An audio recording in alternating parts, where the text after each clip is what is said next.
The dust kicked up around the old farmhouse as Emma heard the sound of horse hooves approaching. She wiped her hands on her apron and looked out the kitchen window, her heart sinking when she saw Jake riding up the dirt path. His shoulders were slumped, and, even from a distance, she could tell something was wrong. Very wrong. Jake had been gone for 3 weeks, working cattle drives with the other ranch hands.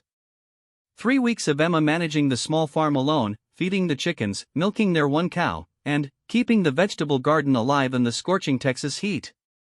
3 weeks of worrying about him, wondering if he was safe, if he was eating enough, if he was thinking about her the way she thought about him every single day. But, now, seeing him ride toward their humble home, Emma felt a knot forming in her stomach. Jake never came back early from a cattle drive unless something had gone terribly wrong.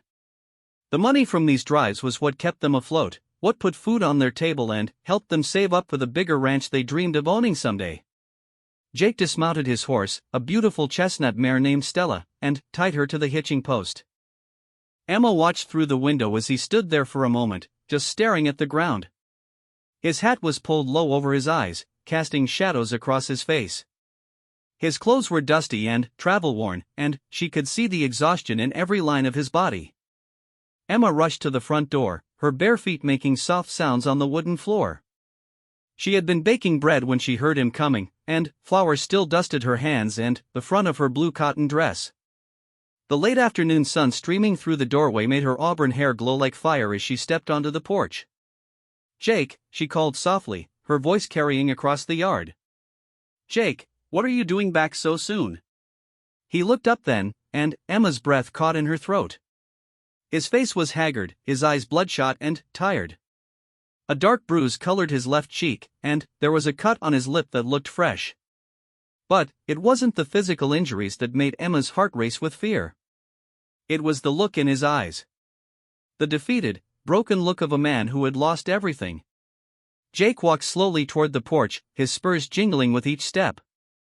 He climbed the 3 wooden steps, each one creaking under his weight, and stood before Emma without saying a word.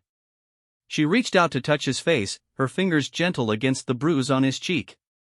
"What happened?" she whispered, searching his eyes for answers.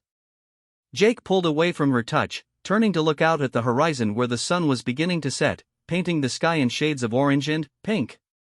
The beauty of it seemed to mock the darkness that had settled over their lives. "The cattle," he said finally, his voice roughened, barely above a whisper. "We lost them, Emma. All of them." Emma felt the world tilt beneath her feet.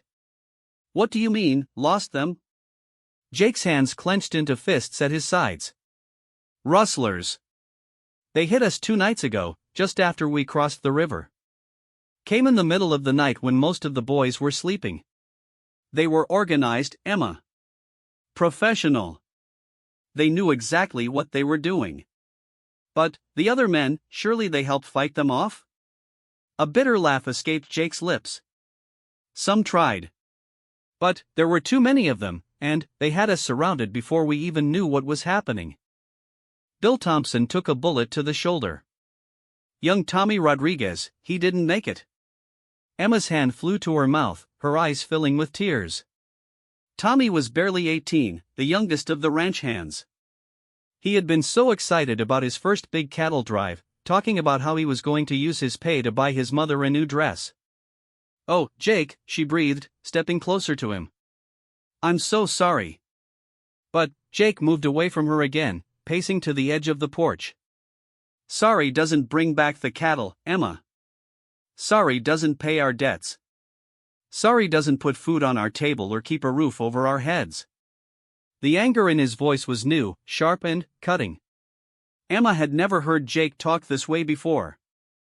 In the 5 years they had been married, through all the hard times and struggles, Jake had always been the optimist. The one who believed that things would work out, that their luck would change, that hard work and determination would see them through. "How much were we supposed to get for the cattle?" Emma asked quietly.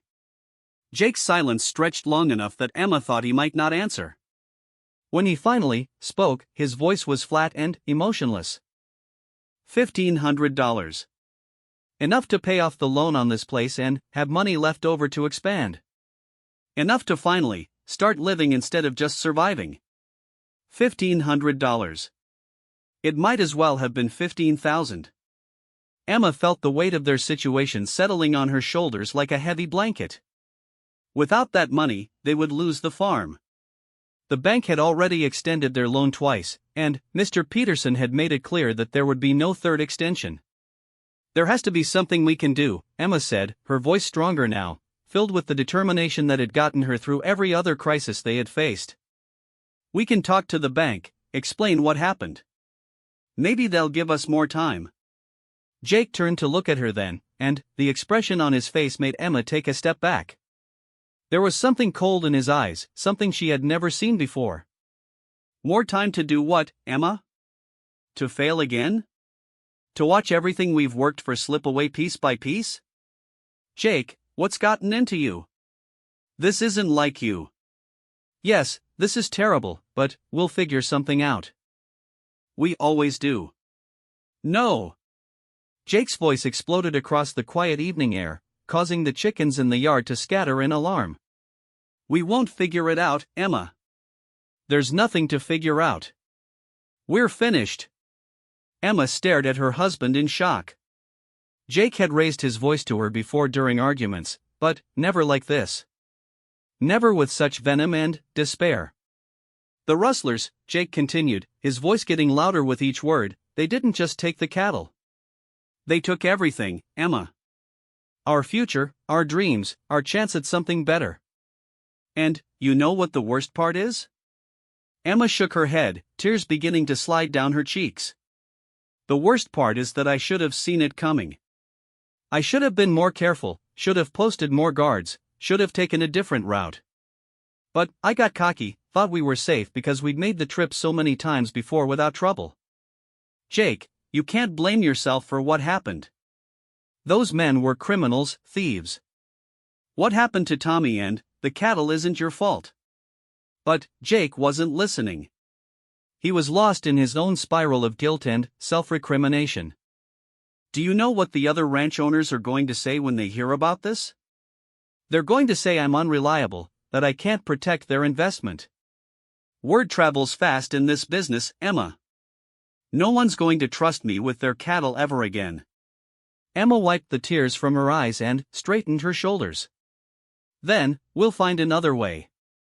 You're good with horses. We can start a horse training business. Or we can grow more crops, sell them at the market in town." "Horse training?" Jake's laugh was harsh and ugly. "With what horses, Emma? We've got Stella and the old plow horse. That's it. And crops? Look around you. This land is barely good enough to grow enough vegetables to feed ourselves, let alone enough to sell for profit."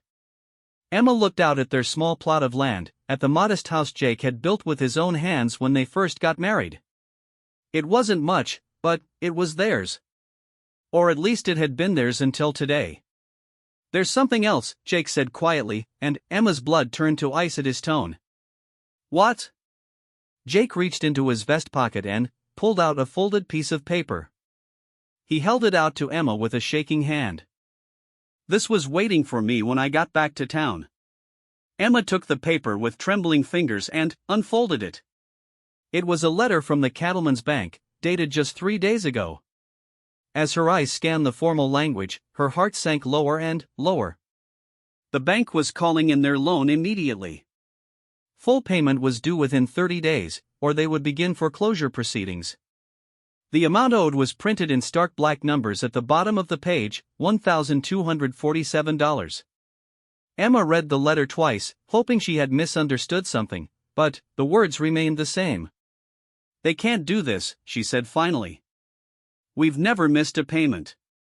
We've always paid on time, even when it meant going without other things. Apparently Peterson heard rumors about our cattle drive before I even got back to town. Someone told him we might have run into trouble, so he decided to protect the bank's investment by calling in the loan early." Emma felt a surge of anger so strong it made her dizzy. "That snake. He knows we're good for the money. We've been customers of that bank for years. Business is business, Emma. Peterson doesn't care about our history or our circumstances. He cares about his money, and he wants it back now. The sun had disappeared behind the horizon while they talked, and the first stars were beginning to appear in the darkening sky. Emma folded the letter and handed it back to Jake, her mind racing. 30 days to come up with over $1,200. It was impossible. "We'll sell everything," she said suddenly. "The furniture, my mother's china, your good saddle. We'll sell whatever we can and see how much we can raise." Jake shook his head. "Even if we sold everything we own, we wouldn't get more than a couple $100. Most of our things aren't worth much, and the people around here don't have money to spend on luxuries." Emma walked to the porch railing and gripped it with both hands, her knuckles white with the strain. Below in the yard, their chickens were settling in for the night, clucking softly to each other. The sound that had always comforted her before now seemed to mock her with its normalcy. "There has to be something," she said, more to herself than to Jake. "There has to be some way out of this." "There is," Jake said quietly. Emma turned to look at him, hope flickering in her chest. "What?" Jake was staring down at his boots, his hat still pulled low over his eyes. "Charlie Martinez offered me a job today. Permanent position working his ranch. Good pay, steady work." Emma felt her heart lift.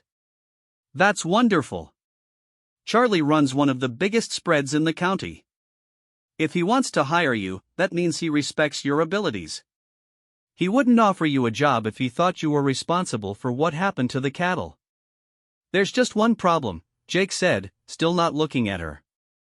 "What kind of problem?" "The job is in California. Charlie's expanding his operation out there, and he wants me to run the new ranch for him." Emma felt the hope drain out of her as quickly as it had come. "California? But that's hundreds of miles away.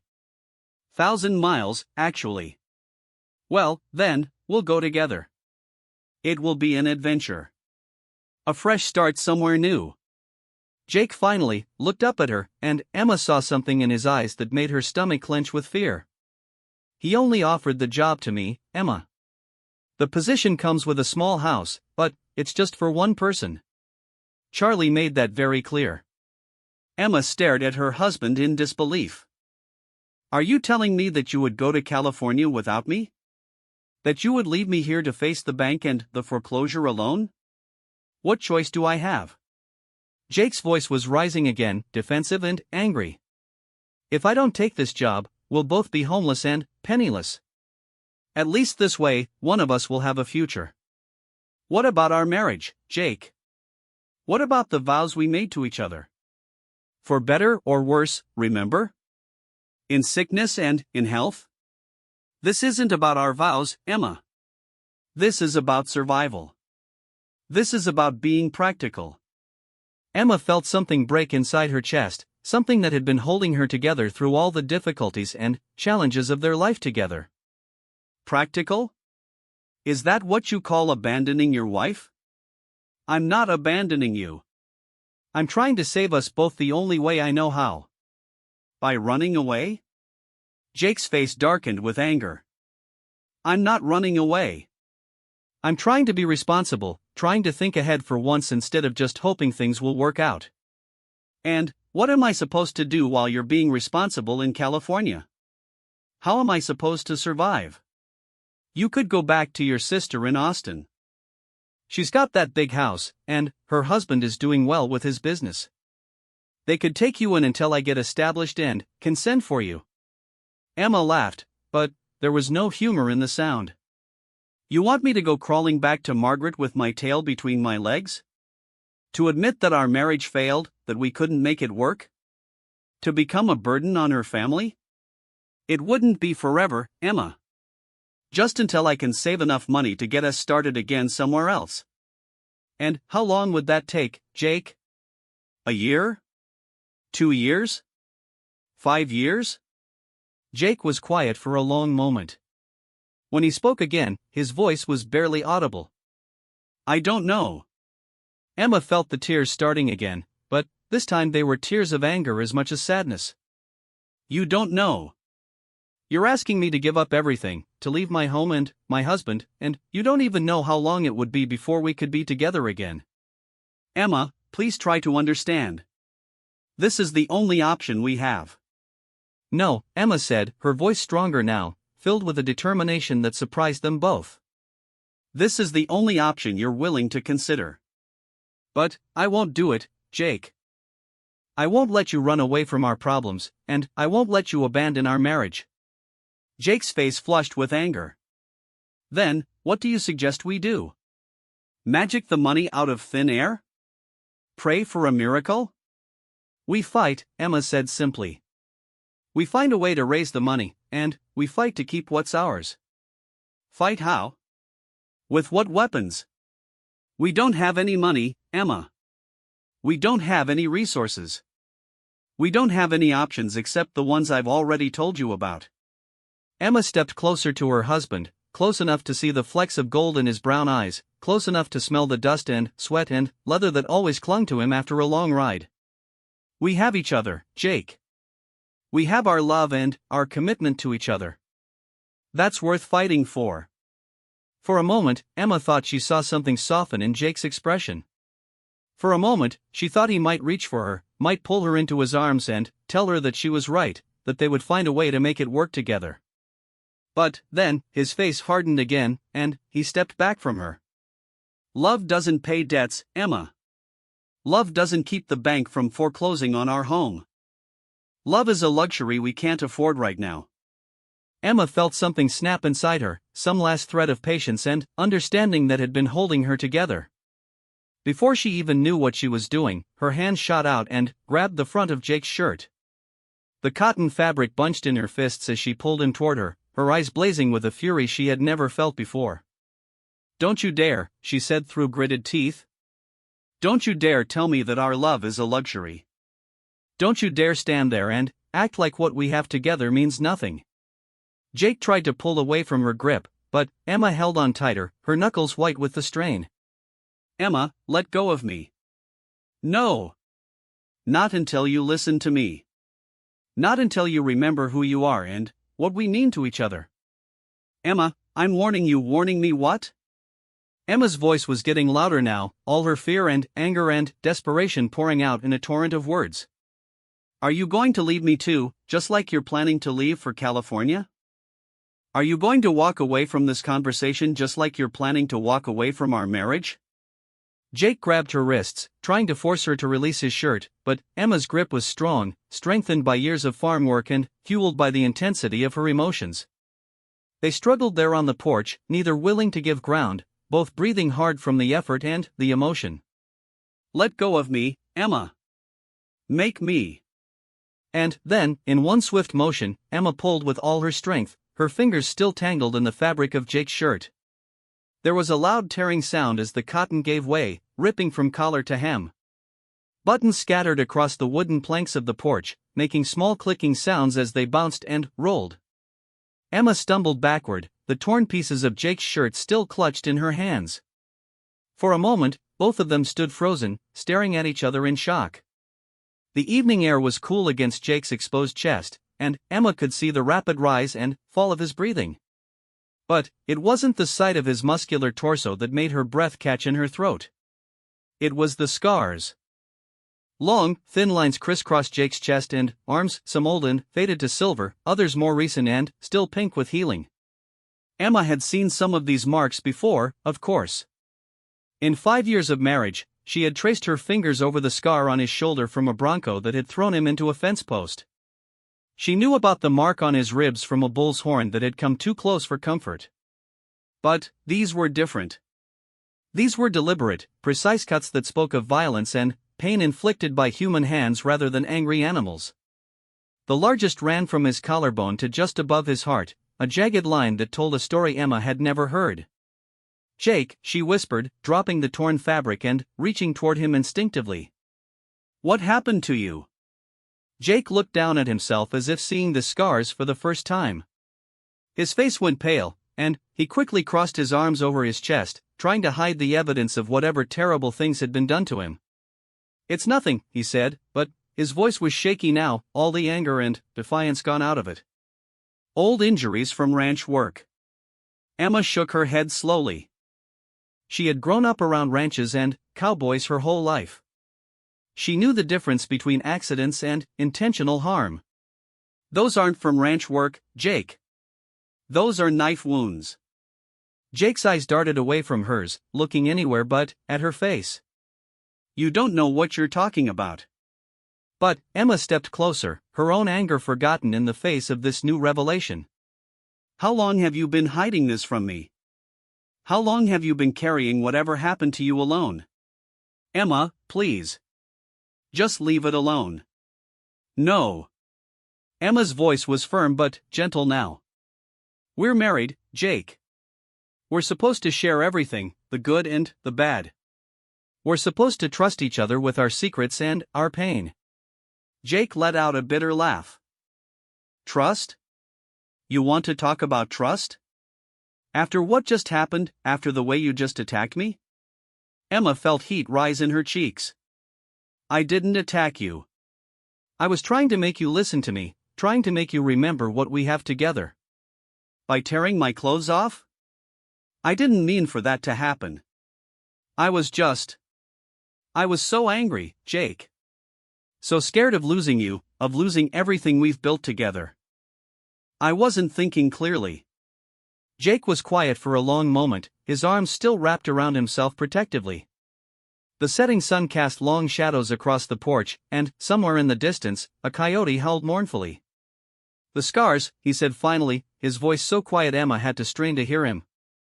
They're from before I met you. Before I came to Texas. Emma waited, sensing that pushing him for more information would only cause him to retreat further into himself. Jake had always been private about his past, always deflecting questions about his life before their marriage with jokes or changes of subject. Emma had assumed he was just modest, that his previous life hadn't been particularly interesting or important. Now she was beginning to understand that there were darker reasons for his silence. I wasn't always a cowboy, Jake continued, his eyes fixed on the horizon. Before I came here, I lived in Kansas. Worked for a man named Clayton Morrison. Rich man, owned half the county. Had business interests in cattle, sure, but also in other things. Things that weren't entirely legal. Emma felt a chill that had nothing to do with the evening air. What kind of things? Jake was quiet for so long that Emma thought he might not answer.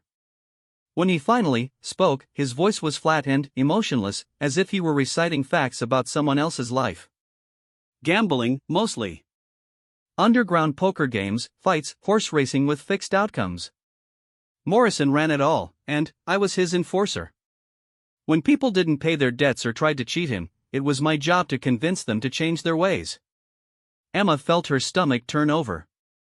She tried to imagine her gentle, hard-working husband as the kind of man who hurt people for money, but the image wouldn't form in her mind. Jake, you're not that kind of person. You wouldn't hurt innocent people. Wouldn't I? Jake's laugh was harsh and self-deprecating. You didn't know me then, Emma. I was angry, desperate. My father had died and left our family ranch buried in debt.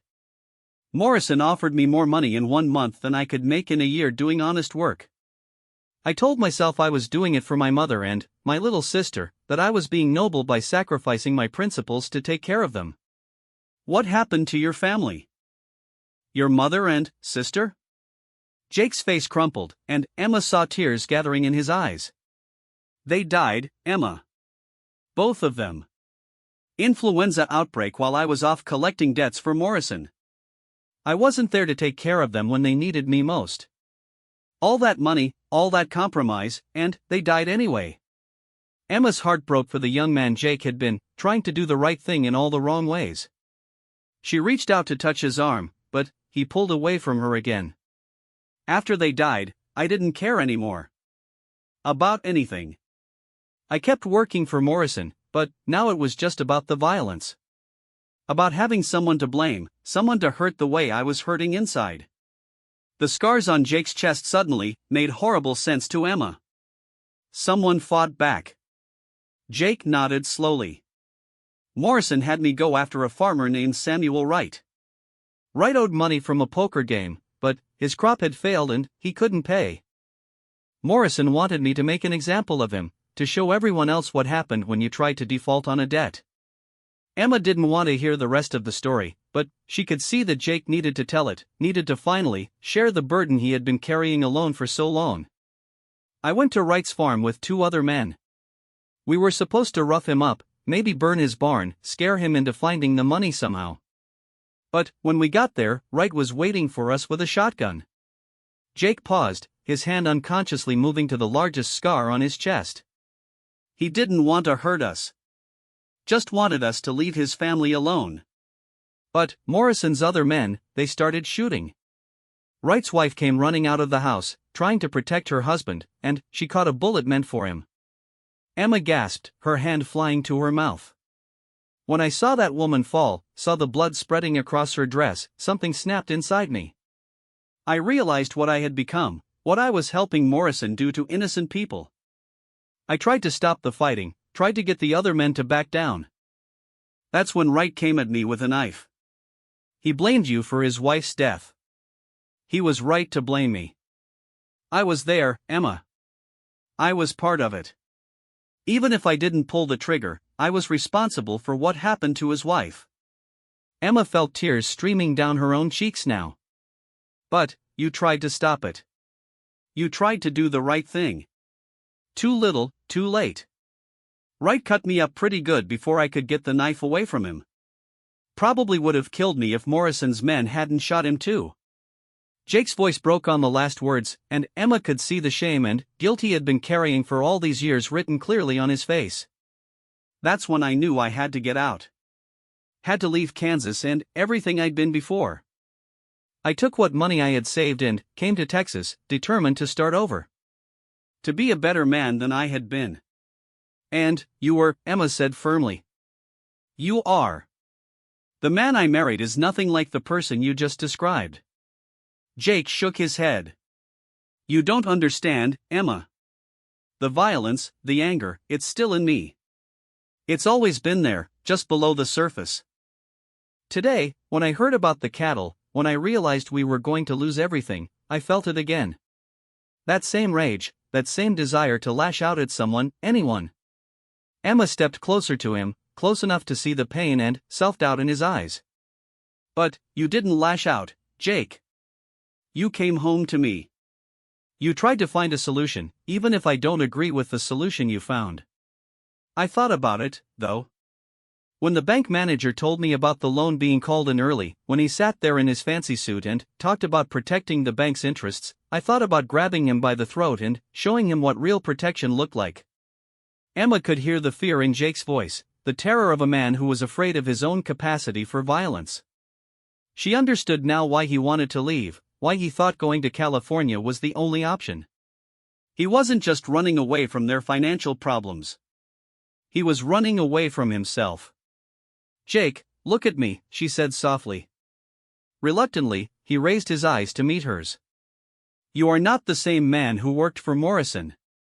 You are not the same man who was at that farm when Samuel Wright's wife was killed. You spent the last 6 years proving that every single day. Have I? Or have I just been hiding from who I really am? Emma thought about all the years they had been together, all the times she had seen Jake interact with others.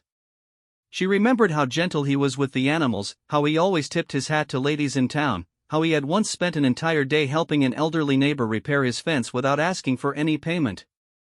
Remember Mrs. Peterson's cat? She asked suddenly. Jake looked confused by the apparent change of subject. What? Mrs. Peterson's cat, the orange one that got stuck in the tree behind the church last spring. You spent 3 hours trying to get that cat down safely, even though it scratched you up pretty badly when you finally reached it. That was just a cat, Emma. No, it wasn't just a cat. It was you showing who you really are. A violent man, the kind of man you're afraid you are, would have given up after the first scratch. Or worse, would have just shaken the tree until the cat fell. Jake was quiet, but Emma could see that he was listening. And what about when Jimmy Sullivan got kicked by that horse last year? You rode 15 miles to get the doctor, then stayed up all night helping tend to him.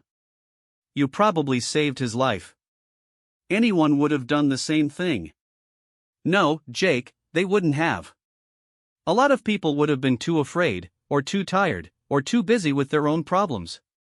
But you didn't hesitate. You saw someone in need, and you helped. Emma moved closer still, until she was standing right in front of him.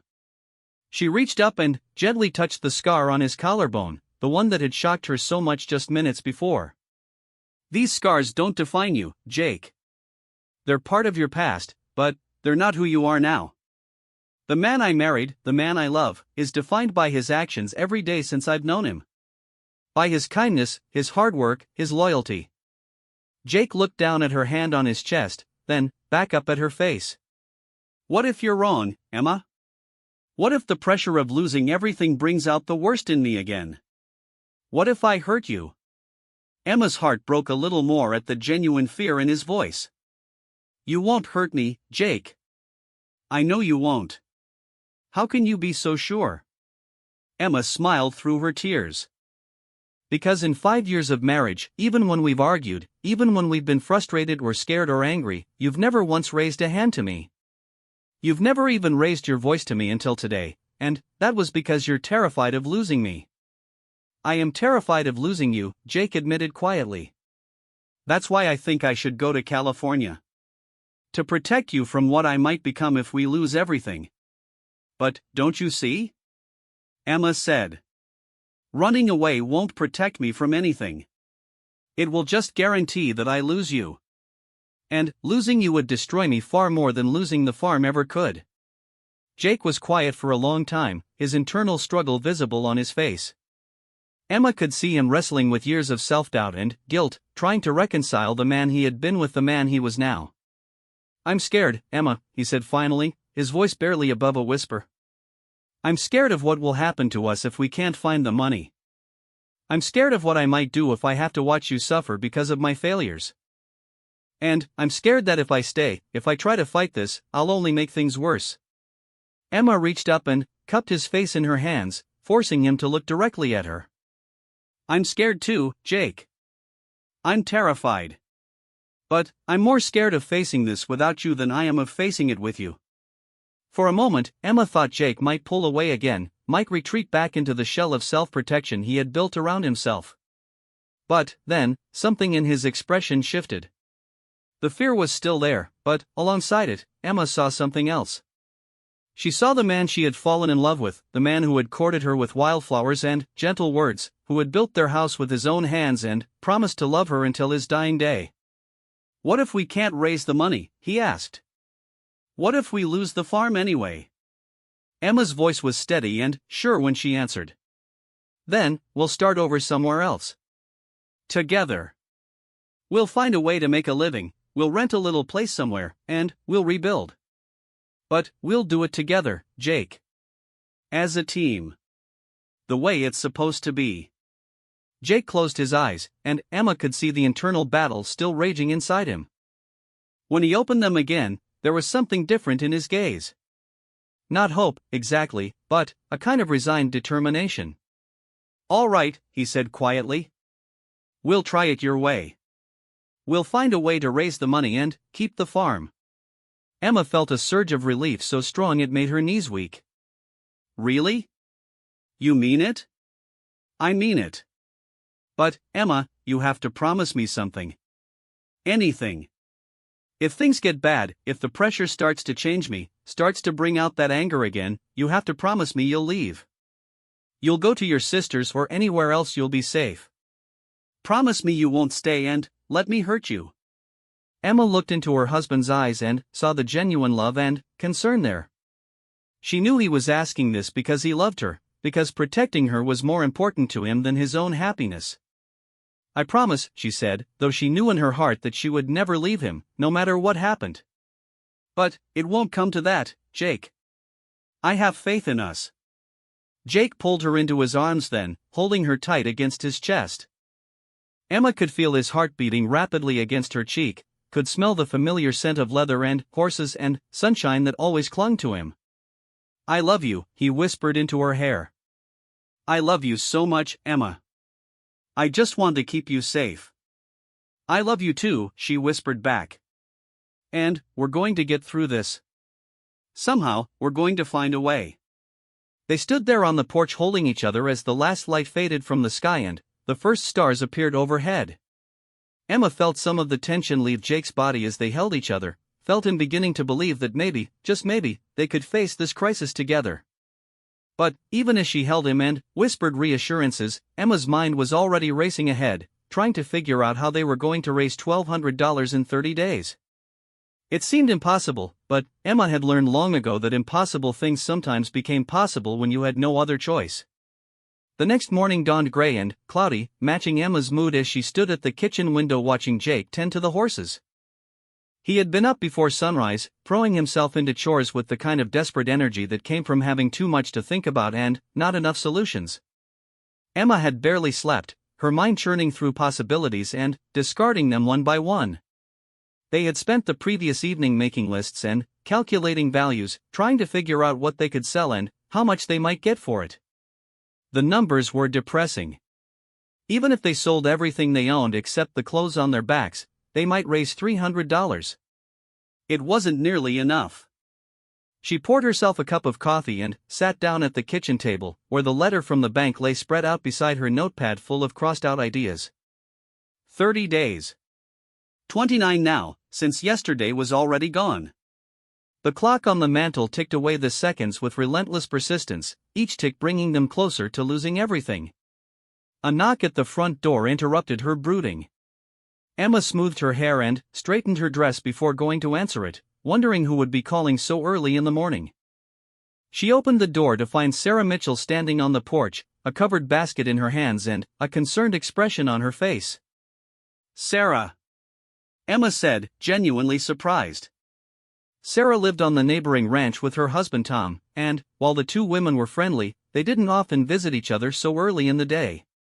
"Morning, Emma," Sarah said, holding up the basket. "I brought you some fresh bread and preserves. Tom mentioned he saw Jake come riding in yesterday afternoon, and I thought you might not have had time to do much cooking." Emma felt a warmth spread through her chest at the kindness of the gesture. "That's very thoughtful of you. Please, come in. I was just having some coffee." Sarah stepped into the kitchen and set the basket on the table. She was a few years older than Emma, with graying brown hair and kind eyes that seemed to see everything. She had been married to Tom for nearly 20 years, and Emma often looked to her for advice about marriage and life in general. "How was Jake's cattle drive?" Sarah asked as Emma poured her a cup of coffee. Emma hesitated, unsure how much to share. Jake was a proud man, and she didn't want to embarrass him by spreading news of their troubles. But, looking at Sarah's concerned face, Emma felt the overwhelming urge to confide in someone. "It didn't go well," Emma said finally, sitting down across from Sarah at the table. Sarah studied Emma's face carefully. "What happened? You look like you haven't slept in days." Emma found herself telling Sarah everything. About the rustlers, about the lost cattle, about the letter from the bank and Jake's plan to go to California. Sarah listened without interrupting, her expression growing more serious as the story unfolded. $1,200 in 30 days, Sarah said when Emma finished. "That's a tall order, honey. I know it seems impossible, but there has to be something we can do. I can't let Jake run away to California thinking he's protecting me. He needs to know that we can face this together." Sarah was quiet for a moment, stirring her coffee thoughtfully. "You know," she said slowly, "there might be a way." Emma looked up hopefully. "What kind of way?" "Tom heard something interesting when he was in town yesterday. Apparently, Marcus Whitfield is looking for someone to break a string of wild horses he bought from a trader up north. 30 head of Mustangs, straight off the range. He's offering good money for someone skilled enough to handle them." Emma's heart sank. Jake is good with horses, but breaking wild Mustangs is dangerous work. And even if the pay is good, how much could it possibly be? Enough to make a real difference? "That's just it," Sarah said, leaning forward. "Tom heard Whitfield is offering $50 per horse. That's $1,500 for the whole string." Emma nearly choked on her coffee. $1,500? Are you certain? That's what Tom heard. Apparently, Whitfield needs them broken fast for some big contract he has with the army. He's willing to pay premium rates for quick work. Emma's mind raced. $1,500 would be enough to pay off the bank loan and still have money left over. It seemed too good to be true. But why would Whitfield pay so much? Emma asked. Surely there are other horsebreakers around who would do it for less. Sarah's expression grew more serious. That's where it gets complicated. The horses aren't just wild, Emma. They're mean. Apparently, the trader who sold them to Whitfield warned him that this particular herd has a reputation. They've hurt several men who tried to handle them before. Emma felt her optimism deflate. So it's dangerous work for dangerous money. Very dangerous. Tom said Whitfield already tried to hire 2 different men, but both of them walked away after getting a look at the horses. That's why he's offering such high pay. He's getting desperate. Emma thought about Jake's reaction the night before, about his fear of the violence inside himself. The last thing he needed was a job that might require him to be rough with animals, that might bring out the very tendencies he was trying to escape. But $1,500. It was more than they needed, more than they could hope to raise any other way. Where are the horses? Emma asked. Whitfield's got them penned up in the big corral behind his barn. Tom said you can hear them from half a mile away, screaming and carrying on. They don't want any part of being domesticated. Emma stood up and walked to the window, looking out at Jake as he worked with their own horses. Stella nuzzled his shoulder affectionately as he brushed her coat, and the old plow horse stood patiently while Jake checked his hooves. Jake had a gift with animals, a gentle way about him that made even the most skittish creatures trust him. But wild mustangs were different. They weren't domestic animals that had temporarily lost their way. They were creatures that had never known human touch, never accepted human authority. Breaking them would require force, dominance, the very qualities that Jake was trying to suppress in himself. I don't know, Sarah, Emma said, turning back to face her friend. It sounds like exactly the kind of work that would be bad for Jake right now. Sarah looked puzzled. What do you mean? Emma realized she had said too much, that she was edging toward revealing Jake's secrets about his past. He's just been under a lot of stress lately. With the failed cattle drive and the money troubles. I'm worried that taking on such a difficult job might make things worse for him. Sarah nodded understandingly. I can see your point. But, Emma, what other choice do you have? You said yourself that you can't raise enough money any other way. Emma sat back down, her head in her hands. Sarah was right, of course. Even if the job was dangerous, even if it might bring out Jake's darker impulses, it was their only real chance to save the farm and their marriage. Maybe I could talk to Whitfield myself, Emma said suddenly. Maybe I could convince him to let Jake try a different approach with the horses. Something gentler. Sarah shook her head. Honey, Whitfield isn't interested in gentle. He needs these horses broken fast and ready to ride. The army contract he's trying to fill has a deadline, and he's already behind schedule because of the trouble he's had finding someone to do the work. Emma felt trapped between impossible choices. Let Jake go to California and lose her marriage, or convince him to take a job that might destroy the man she loved in a different way. There's something else you should know, Sarah said quietly. Tom heard that if Whitfield can't get these horses broken in the next few weeks, he's going to sell them to a slaughterhouse. Apparently, the meat buyers are willing to pay decent money for Mustang carcasses, and Whitfield would rather cut his losses than keep feeding animals he can't use. Emma's stomach turned at the thought of 30 beautiful wild horses being killed just because they couldn't be tamed. She thought about Jake's gentle way with animals, about how he sometimes talked to their horses like they were old friends. He would never forgive himself if he found out about those horses and didn't try to save them, Emma said softly. Probably not, Sarah agreed. Jake's got too big a heart where animals are concerned. Emma made her decision. I have to tell him about the job. I have to give him the choice. Sarah reached across the table and squeezed Emma's hand. Whatever happens, Tom and I are here if you need anything. We've been neighbors for a long time, and neighbors help each other through hard times. Emma felt tears prick at her eyes. Thank you, Sarah. That means more than you know.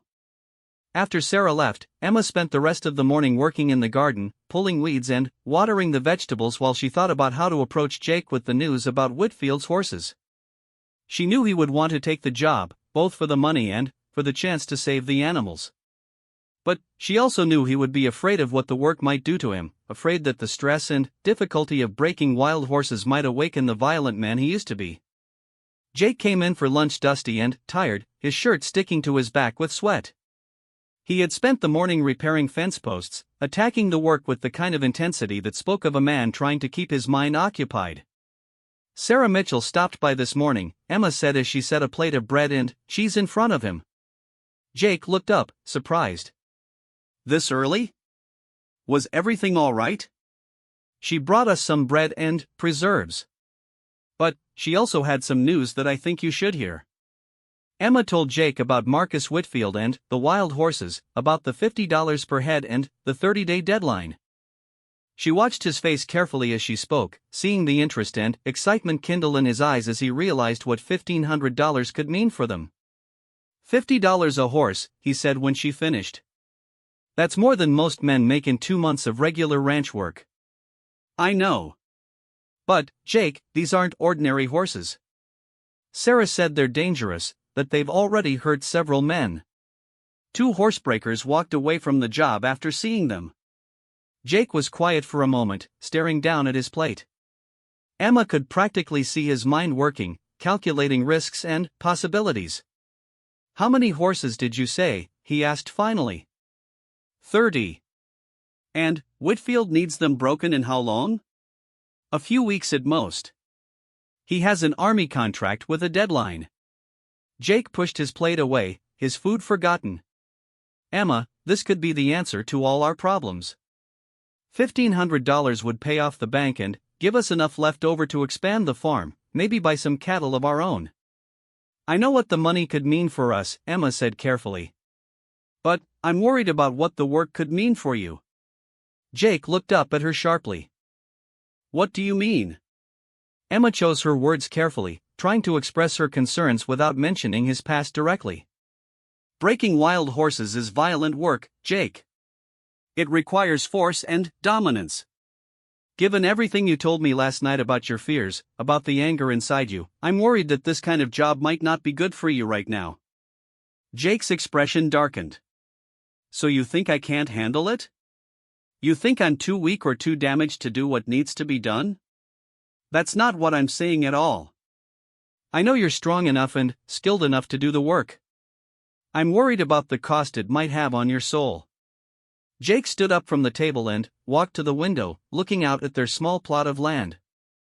Emma, we don't have the luxury of worrying about my soul right now. We have 29 days to come up with $1,200, or we lose everything we've worked for. But what's the point of saving the farm if we lose who you are in the process? Jake turned back to face her, and Emma could see the frustration and desperation in his eyes. I'll be fine, Emma. I can handle a few difficult horses without turning back into the man I used to be. Can you? Are you sure? Jake was quiet for a long moment. When he spoke again, his voice was softer, less defensive. No, I'm not sure. But I do know that if I don't try, if I let my fear keep me from taking this job, we'll lose the farm for certain. At least this way, we have a chance.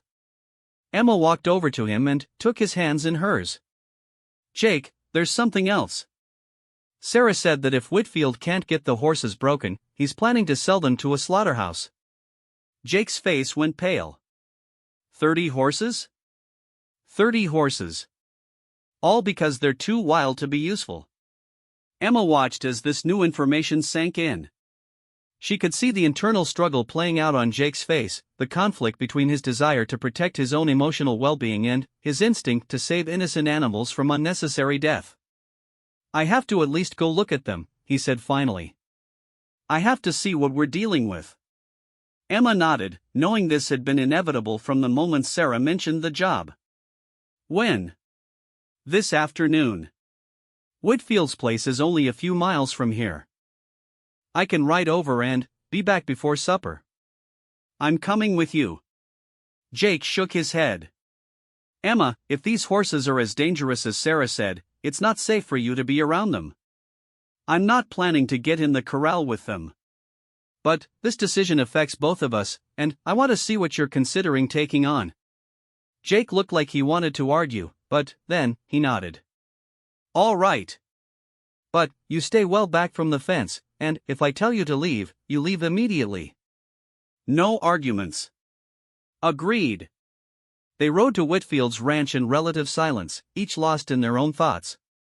Emma found herself hoping that the horses would be less intimidating than Sarah had suggested, that maybe Jake could work with them using his gentle methods rather than the harsh techniques that breaking typically required. But, as they approached Whitfield's property, Emma could hear the horses before she could see them. The sound that reached her ears was unlike anything she had ever heard from domestic animals. It was a mixture of screaming, snorting, and the thunderous sound of hooves pounding against wooden fence posts. Marcus Whitfield met them in the yard, a tall man with graying hair and tired eyes. He looked like a man who had been losing sleep over an expensive problem. Jake Morrison, Whitfield said, shaking Jake's hand. I heard you might be interested in taking a look at my problem children. Word travels fast, Jake replied. I can't make any promises, but I'm willing to see what we're dealing with. Whitfield led them toward the large corral behind his barn, the sounds of angry horses growing louder with each step. I'll be honest with you, Jake. These aren't like any horses I've dealt with before. They're smart, they're mean, and they seem to take personal offense to the idea of being tamed. As they rounded the corner of the barn, Emma got her first look at Whitfield's wild horses, and her breath caught in her throat. They were beautiful and terrifying all at once. Most were various shades of brown and black, with a few pintos and one magnificent white stallion that seemed to be the leader of the herd. They moved as one unit, flowing around the corral like water, never stopping, never resting. But it was their eyes that made Emma's blood run cold. These weren't the gentle, trusting eyes of domestic horses. These were the eyes of wild predators, filled with rage and the absolute determination never to submit to human control. Jake stood at the fence for a long time, watching the horses move. Emma could see him studying their movements, their interactions with each other, the way they responded to the presence of humans near the fence. How long have you had them? Jake asked Whitfield. 2 weeks. The trader who sold them to me said they'd been running wild in Montana until just recently. Some of them have never seen a human up close before I pen them up. And the men who tried to work with them before? Whitfield's face darkened. First fellow lasted about 10 minutes. The white stallion went after him the moment he stepped into the corral. Knocked him down and would have trampled him if we hadn't gotten him out fast. Second man tried a different approach, thought he could rope one of the mares and work with her separately. She fought the rope so hard she nearly strangled herself, and 2 of the other horses tried to attack him through the fence. Emma felt sick to her stomach. These weren't just difficult horses. They were dangerous animals that would fight to the death rather than accept domestication. What's your timeline? Jake asked. Army wants delivery in 3 weeks. If I can't provide them, I forfeit the contract and pay a penalty that'll put me in debt for years. Emma saw Jake's jaw tighten as he considered the implications. She knew he was thinking about their own debt, about the parallel between Whitfield's situation and their own. And if you can't get them broken at all? Whitfield was quiet for a moment. I've got a buyer lined up for the meat. It's not what I wanted, but I can't afford to keep feeding animals I can't use. Jake turned away from the fence, his face pale. Emma could see the conflict raging inside him, the desire to save both the horses and his own farm warring with his fear of what the job might cost him. I need some time to think about it, Jake said finally. Whitfield nodded. I understand. But don't take too long, Jake. Every day that passes makes the timeline tighter and the job harder. On the ride home, Emma and Jake barely spoke. The image of those wild, beautiful horses was burned into Emma's mind, along with the knowledge that they would all be dead within a month if Jake didn't take the job. But she was also thinking about the look in Jake's eyes as he watched them, the way his hands had clenched into fists as he observed their desperate struggle for freedom. She had seen something awakening in him as he stood at that fence, something that frightened her almost as much as the thought of losing the farm. That evening, Jake sat on the porch steps long after the sun had set, staring out into the darkness. Emma brought him a cup of coffee and sat down beside him, close enough to feel the tension radiating from his body but not so close as to crowd him. She knew he needed space to think, to wrestle with the impossible decision he was facing. "They're going to die, aren't they?" he said finally, his voice barely above a whisper. Emma didn't need to ask what he meant. Maybe not. Maybe Whitfield will find someone else to take the job. Jake shook his head. "You saw those horses, Emma. You heard what happened to the men who tried to work with them before. No one else is going to take that risk, not even for $50 a head." They sat in silence for a while, listening to the night sounds around them. Somewhere in the distance, a barn owl called out, its haunting cry echoing across the empty fields. "I keep thinking about that white stallion," Jake continued. "The way he looked at me when I was standing at the fence. Like he was daring me to try, like he knew he could break me before I could break him." Emma felt a chill run down her spine at the tone in Jake's voice. There was something different about it, something harder than she had heard before. "Jake, you don't have to do this. We'll find another way to raise the money." "What other way?" Jake turned to look at her, and Emma was startled by the intensity in his eyes. "In 28 days, Emma. We have 28 days to come up with $1,200. There is no other way. Then, maybe we should accept that we're going to lose the farm. Maybe we should start making plans for what comes next." Jake stood up abruptly, his coffee cup clattering to the porch floor. "No. I won't accept that. I won't let them take away everything we've worked for without a fight." There was something in his voice now that made Emma's blood run cold. It was the voice of a man who had made up his mind, who had crossed some internal line that he couldn't uncross. "Jake, please. Let's talk about this rationally." But Jake was already walking toward the barn, his long strides eating up the distance. Emma hurried after him, her heart racing with a fear she couldn't quite name. "Where are you going?" "To get my gear ready. I'm taking Whitfield's job." Emma caught up to him just as he reached the barn door. "Jake, wait. You're not thinking clearly. You're letting your emotions make this decision for you." Jake spun around to face her, and Emma took an involuntary step backward. His face was hard, determined, with none of the gentle kindness she was used to seeing there. "My emotions?" His voice was rising now, carrying clearly across the quiet farmyard. "Emma, this isn't about emotions. This is about survival. This is about doing whatever it takes to keep what's ours. But what if the cost is too high? What if saving the farm means losing yourself?" Jake laughed, but there was no humor in the sound. "You think I haven't already lost myself? You think the man who let rustlers steal our cattle, who let the bank threaten to take our home, who considered abandoning his wife to run away to California, you think that man is worth saving?" Emma felt tears starting to form in her eyes. "That man is my husband. That man is the person I love more than anything in this world. Then, trust me to do what needs to be done." Jake turned and walked into the barn, leaving Emma standing alone in the darkness. She could hear him moving around inside, gathering his saddle and bridle, his rope and other gear. The sounds were efficient, purposeful, like a man preparing for war. Emma followed him into the barn, where a single lantern cast flickering shadows on the walls. Jake was checking his equipment methodically, testing the strength of his rope, examining every piece of leather for signs of wear. "Jake, please. Just wait until morning. Sleep on this decision. If you still feel the same way in the morning, then go to Whitfield. But don't do this while you're angry." Jake didn't look up from his work.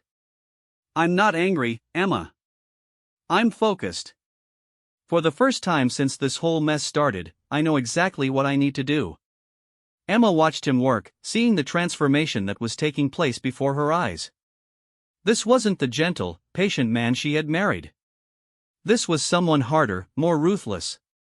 This was the man Jake had been before he came to Texas, the man who had worked for Clayton Morrison and done terrible things in the name of survival.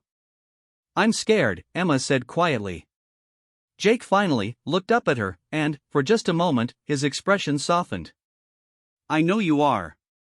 But, I promise you, Emma, I won't let anything happen to you. I won't let us lose everything we've worked for. It's not me I'm scared for, Jake. It's you. I'm scared of what this job will do to you, of what you might become in the process." Jake set down the bridle he had been examining and walked over to where Emma stood. He reached out and gently touched her cheek, his thumb wiping away a tear she hadn't realized had fallen. "I know what I'm risking," he said softly. "I know what I might have to become to break those horses. But, Emma, if I don't try, if I let my fear keep me from taking this chance, then I'll have failed you in a different way. I'll have let cowardice cost us our home and our future." Emma leaned into his touch, memorizing the feel of his hand against her face. "And if you take this job and it changes you back into the man you used to be? What then?" Jake was quiet for a long moment. When he spoke, his voice was steady but sad. "Then, at least you'll have a home to remember me in." Emma felt her heart break at his words. She could see that Jake had already accepted the possibility that saving their farm might cost him his soul. The fact that he was willing to make that sacrifice, that he valued her security more than his own redemption, made her love him even more and fear for him even more intensely. "I won't let you do this alone," she said suddenly. Jake shook his head. "Emma, you can't be anywhere near those horses. It's too dangerous. I don't mean I want to help with the actual horsebreaking. I mean I won't let you face this alone. I'll be there every day, waiting for you when you come home. I'll remind you who you are, who you can choose to be, even when the work tries to make you forget." Jake pulled her into his arms then, holding her tightly against his chest. Emma could feel his heart beating rapidly, could feel the tension in every muscle of his body. "What if it's not enough?" he whispered into her hair. "What if you're not strong enough to pull me back?" Emma pulled away enough to look into his eyes. "Then, we'll find out together. But, Jake, I have faith in you. I have faith in the man you've become, in the love we have for each other. I don't believe that breaking a few horses, no matter how difficult, can undo 6 years of growth and change." Jake looked at her for a long moment, searching her face as if trying to memorize every detail. "All right," he said finally. "I'll take the job. But, Emma, you have to promise me that if you see me changing, if you see the violence taking over, you'll leave. You'll go to your sister's or anywhere else you'll be safe." Emma wanted to refuse, wanted to tell him that she would never leave him no matter what happened. But, she could see how important this promise was to him, how much he needed to know that she would protect herself if he couldn't. "I promise," she said, though the words felt like ashes in her mouth. Jake nodded, accepting her promise even though they both knew she might not keep it when the time came. He picked up his gear and headed for the door. "Where are you going now?" Emma asked. "To Whitfield's. If I'm going to do this, I want to start tonight. The sooner I begin, the sooner it will be over." Emma felt panic rise in her chest. "Tonight? But, Jake, it's already dark. You can't work with those horses in the dark." "I'm not going to work with them tonight. I'm going to sit with them. I want to watch them, to learn their patterns, to understand what I'm dealing with before I start." Emma followed Jake as he saddled Stella, her mind racing with all the things that could go wrong. "How long will you be gone?" "I don't know. However long it takes." Jake mounted his horse and looked down at Emma. In the moonlight, his face looked different somehow, older and harder. Emma felt like she was already losing him to the man he used to be. "I love you," she said, the words coming out more desperately than she had intended. Jake's expression softened slightly. "I love you too, Emma. More than you'll ever know. That's why I have to do this. And, then, he was riding away into the darkness, leaving Emma standing alone in the farmyard. She watched until the sound of Stella's hooves faded into the distance, then, slowly walked back toward the house. Emma spent that night sitting by the kitchen window, watching the road for any sign of Jake's return. She tried to read, tried to mend some clothes, tried to do anything that would keep her hands busy and her mind occupied. But her thoughts kept returning to Jake and those wild horses, to the look in his eyes as he prepared to face them. As the hours passed, Emma found herself thinking about their life together, about all the small moments that had made up their 5 years of marriage. She remembered their wedding day, how nervous Jake had been as he promised to love and protect her. She remembered the day they had moved into this house, how proud he had been to carry her across the threshold of the home he had built for her. She remembered quiet evenings on the porch, watching the sunset and talking about their dreams for the future. She remembered the way Jake would bring her wildflowers for no reason except that they reminded him of her.